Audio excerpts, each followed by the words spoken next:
देशामध्ये सर्वाधिक संधीचं हे शहर आहे पिंपरी चिंचवड. त्याचं कारण रांजणगाव, तळेगाव, चाकण ही MIDC जी आहे तिथे येणाऱ्या विदेशी कंपन्या ज्या आता इथे आहेत त्याचा परिणाम.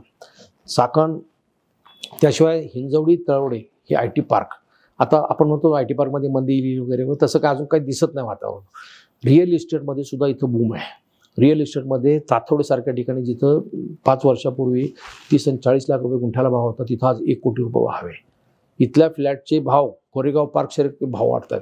मॉडेल कॉलनीत पुण्यामध्ये किंवा कोरेगाव पार्कला जे रेट आहेत हायेस्ट रेट बाणेर बाळवदनला, तसे रेट आता इकडे वाकड, ताथोडे, पुनवळे, रावेत ह्या पट्ट्यात यायला लागलेले आहेत.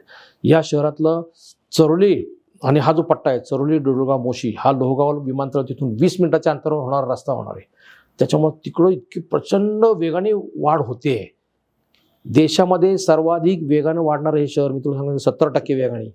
त्याच्याबरोबर इथली इकॉनॉमी बूम होते. प्रचंड संधी आहे. त्याचा परिणाम UP, MP, बिहारमधून ज्यांना रोजगार पोटा पाण्यासाठी पाहिजे ते इथे येऊन स्थिरावत आहेत. म्हणून लोकसंख्या जपून वाढते, म्हणून अर्थकारण सगळं बदलते. आणि हे सगळं पाहिलं शहराला फ्युचर फार चांगलं आहे या शहराला. त्याच्यामुळे काम करायला संधी आहे. ठीक आहे, महापालिकेच्या तिजोरीत पुढचे 2-3 वर्ष पैसे नसतील, पण नवीन जे स्रोत निर्माण करायला पाहिजे ते आता ह्या राज्यकर्त्यांचं ते अवलंबून आहे. किंवा उद्या समजा भाजपकडे सत्ता गेली तर तुम्ही केंद्रात राज्याकडे मागणी करून इथल्या ह्या महापालिकेला जे जे पाहिजे ते आणलं पाहिजे. आता ह्या शहराची जितकी मोठ्या प्रमाणावरती बाहेर वाढ होती, अजून हिंजवडी, मान, मारुंजे, खुर्द, नंतर तुमचे नेरळ, जांभा आणि कासारसा ही 7 गावं जी शहराच्या आजूबाजूला आहेत ती प्राथमिक ताबडतोब या शहरात आली पाहिजेत, ताबडतोब. कारण जशी चाकणची अवस्था बकाल झाली एकदम चाकण, आत्ता नगरपालिका झाली, काय उपयोग आहे त्याचा? काय DP प्लॅन तुम्ही करणार?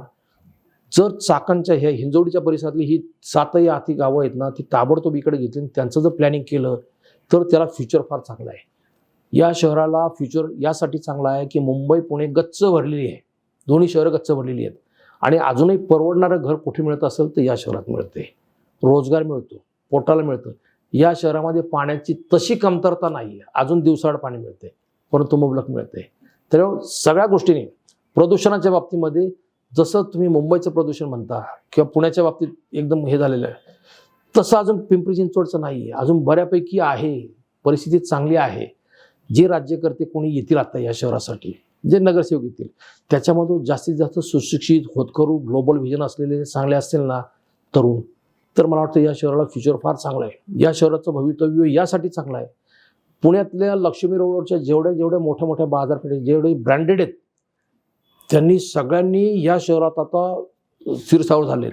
मॉल, मल्टिप्लेक्सची जेवढी उलाढाल या शहरामध्ये मोठी होतीये ती इतकी प्रचंड आहे. त्याच्यामुळं एक मॉल नुसता फिनिक्स मॉल जर तुम्ही पाहिला, शनिवार रविवार त्या आजूबाजूचा 2-3 किलोमीटरचा परिसर जाम असतो, इतकं प्रचंड. त्यामुळे लोकांना जिथं पाहिजे रोजगार आहे, उलाढाल वाढते, व्यापार वाढतोय, कंपन्या येत आहेत. चाकणच्या तिकडे राहण्याची कुठली सोय नाही. सगळं चाकण तळेगावचा जो सगळा क्राऊड आहे तो सगळा राहायला इकडे येतोय. त्याच्यामुळे ह्या शहराला फ्युचर प्रचंड मोठं आहे, फार चांगलं फ्युचर आहे. फक्त त्याला चांगला लीडर मिळाला पाहिजे. चांगले राज्यकर्ते जर तिथं आले तर चांगल्या पॉलिसी तयार होतील आणि या शहराचं भवितव्य फार उज्ज्वल असेल.